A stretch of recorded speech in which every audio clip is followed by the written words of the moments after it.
Let's get your business, your life, and your finances ready for summer. Summer is like basically here, and we kind of have responsibilities change over the summer. I don't know about you, but even like since I prepared for this episode, I've had some pretty major things come up.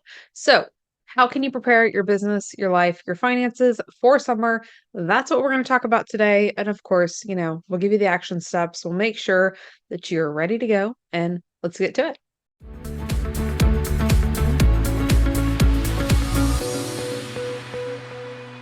Welcome back to the Your Money, Your Life podcast. I'm your host, Aimee Cerka. We are talking today about getting your business, your finances, really your life ready for summer when it comes to your money specifically, because you're running a business to make money. Yeah, right? Okay, on the same page. This is the reason why you started your business. You might have a heart for helping people, and most entrepreneurs do, but at the end of the day, you're not running a nonprofit. You are here to make money, and there's changes that we want to make, things that we want to be able to do within our business, our life when it comes to our money, because you want to be able to have fun during the summer. Your responsibilities change, obligations change, things that you have to take care of, and you just want to be able to have more fun, right? Like, yeah. With me. So here I've got one, two, three, four different things that I want to make sure that I cover today as I don't know, maybe like a peek behind the scenes on what I'm doing to make sure my business, my life, my money is summer ready to be able to maximize fun. Okay, and the first thing is weekly check-ins. Having that time to check in with your business, your finances, those two things here. Having that time designated to check in because this is where this is key. With your money, your weekly check in, make sure that things are up to date. Whenever I do my weekly check in, I make sure the bills are scheduled, pay whatever it might be for the next 2 weeks.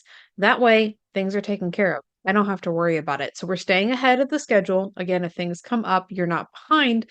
And I also don't have to worry about it during the week because I know things are taken care of. So weekly check-in, checking in, making sure, of course, the bills are paid, money's where there's at, money is where it's supposed to be at. You know what your expenses are, categorizing income, all those things within your weekly check-in with your money. I do the same thing within my business.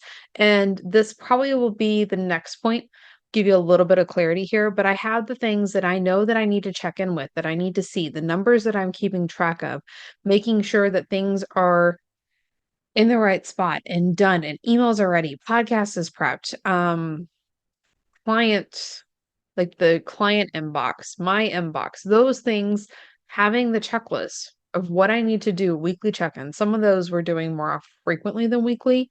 Um, we'll get to that with the third point, but making sure that you know like what those things are actually have to be done. We'll just get to the second one.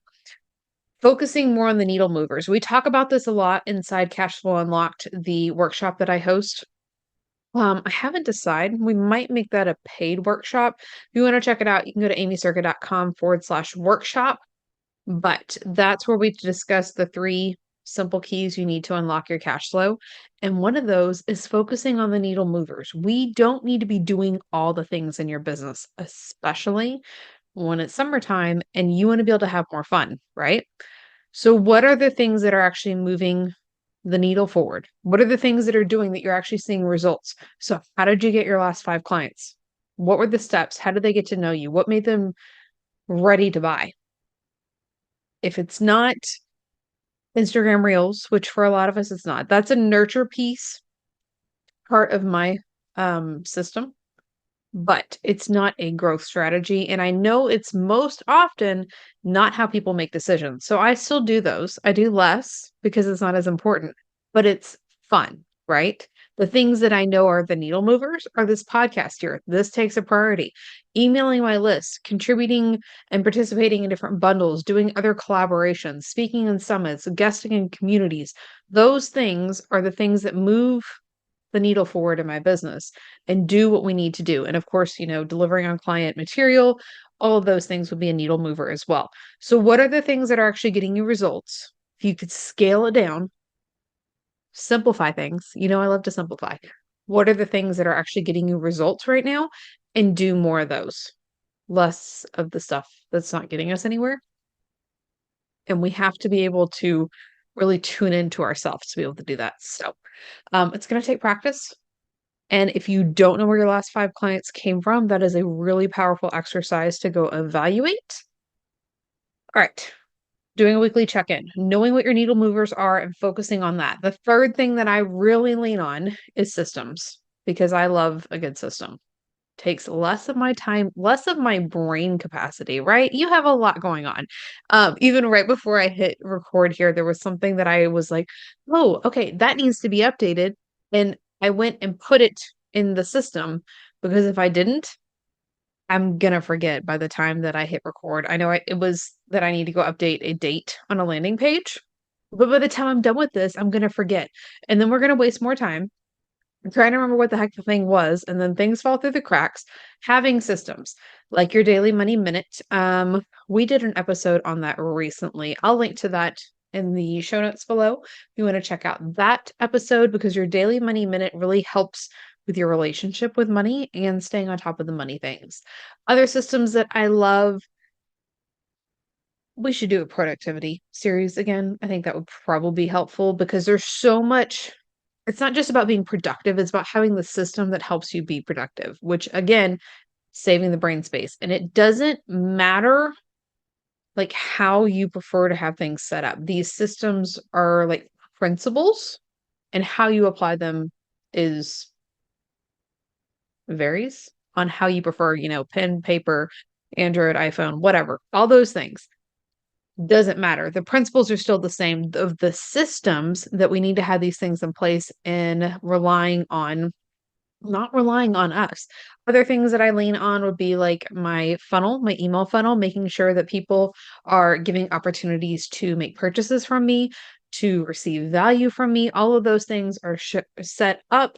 We also have systems in place with social media. There's things there in place for you to grab additional resources that like, hey, if you're ready for more, it's right there for you, already ready to go. You're not waiting on me.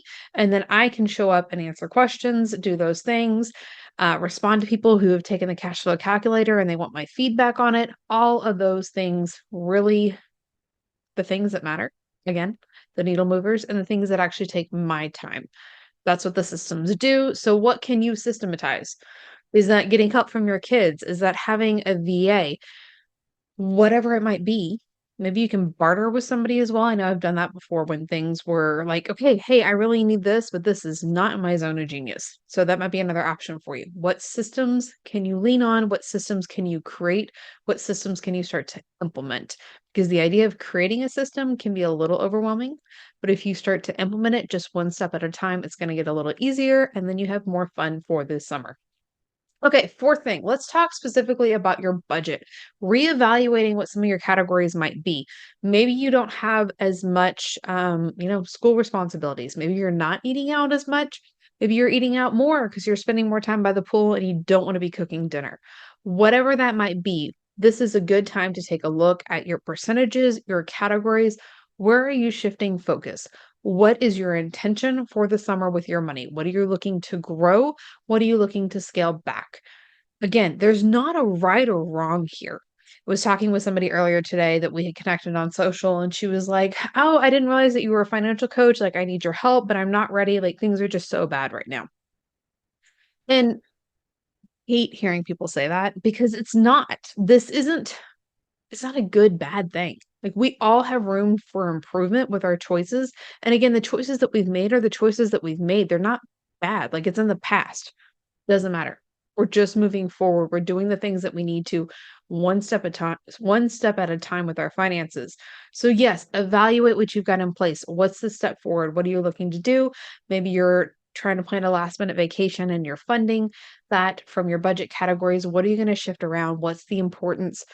The priorities that you have in place at the moment. All right. So that's what I'm doing to get my business, my life, and my finances summer ready. We're focusing on weekly check-ins, making sure we have a list of things that we know just needs a quick check-in and writing this down somewhere again so you're not having to sit here and try and remember it both within your finances and with your business. The second thing is we're focusing on the needle movers, making sure we're doing the things in our business that are actually helping us see results. So the time that you're working in your business is like actually helping you move forward, not just kind of spinning your wheels, not getting anywhere on that hamster wheel.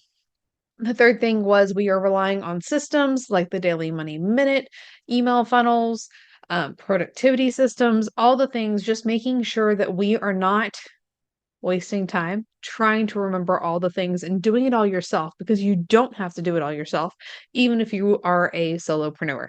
And then the fourth thing, we were reevaluating budgeting categories, making sure that we knew what we wanted to prioritize, what we wanted to scale back, where things might need to shift so that you're still making the most informed choice with your money. And then you can rely on that weekly check in and not have to worry about things as much. That's what I've got for now. If you have any questions, send me a message on Instagram. I'm at Aimee Cerka. And yeah, let me know if that productivity series would be helpful. I was looking at doing another series for July, but I've got a couple ideas. So let me know if that one would be helpful. We'll see you next time. Bye for now. If you're struggling with shame and guilt around your finances, whether it's debt, impulse spending, mistakes from the past, or the fact that you still haven't hit your income goal, then it's time for you to work with me. There are different levels of support and price points that you can use on the path to removing that guilt and shame so you can step into your unstoppable life. After all, your finances are unique to you, and your support should be too. Go to workwithaimee.com to get started with one of my most popular programs, or you can book a Q&A call with me and we'll figure out what that next step should be. And those links are hanging out in the description of this video as well.